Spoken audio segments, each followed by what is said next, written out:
Hi, I'm Miss Marable, and I'll be reading Big Al by Andrew Clements and Yoshi. In the wide blue sea, there was a very friendly fish named Big Al. You could not find a nicer fish. But Big Al was also very, very scary.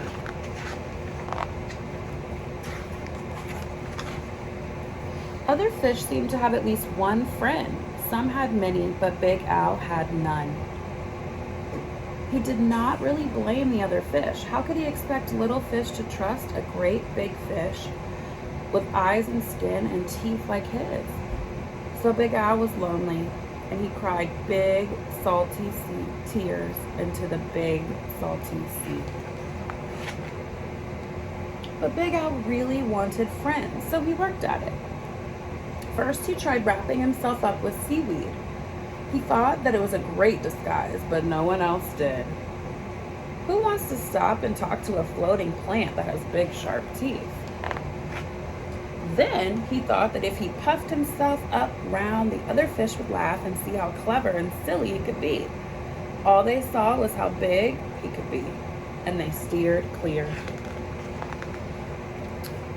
Very early one morning, Big Al went down to the bottom and flopped and wiggled himself into the sand until he was almost covered up.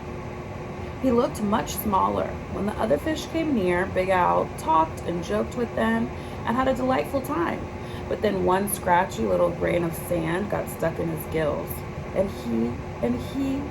he sneezed. When the clouds of sand cleared away, all the other fish were gone. Big Al even changed his color one day so he could look like he belonged to a school of tiny fish passing by. He bubbled along with them for a while, laughing and feeling like he was just one of the crowd.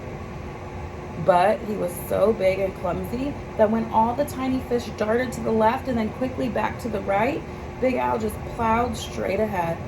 He went bumping and thumping right into the little fish before he could even say, "Excuse me."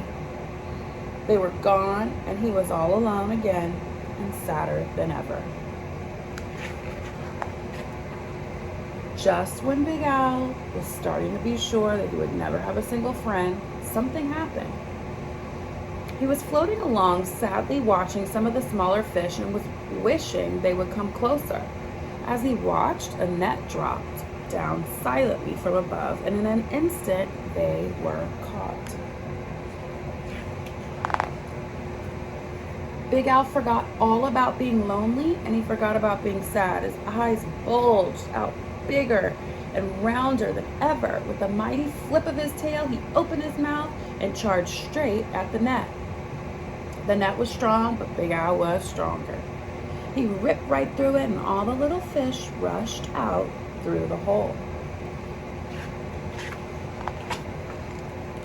But when Big Al tried to turn around and go out of the hole, he got all tangled up in the net. He was stuck. The net went higher and higher toward the bright surface of the sea, and the little fish watched Big Al as he disappeared above them. When the little fish were able to speak again, all they talked about was the huge, wonderful fish that had saved them. How great to be free, but what a shame that that big fellow had been captured. Just then, there was a tremendous crashing splash above them, and the small fish dashed away. Was it the net again? Not at all. It was Big Al. Those fishermen took one look at him and threw him right back into the ocean. And now there is one huge, puffy, scary, fierce-looking fish in the sea who has more friends than anyone else. Big Al. The end.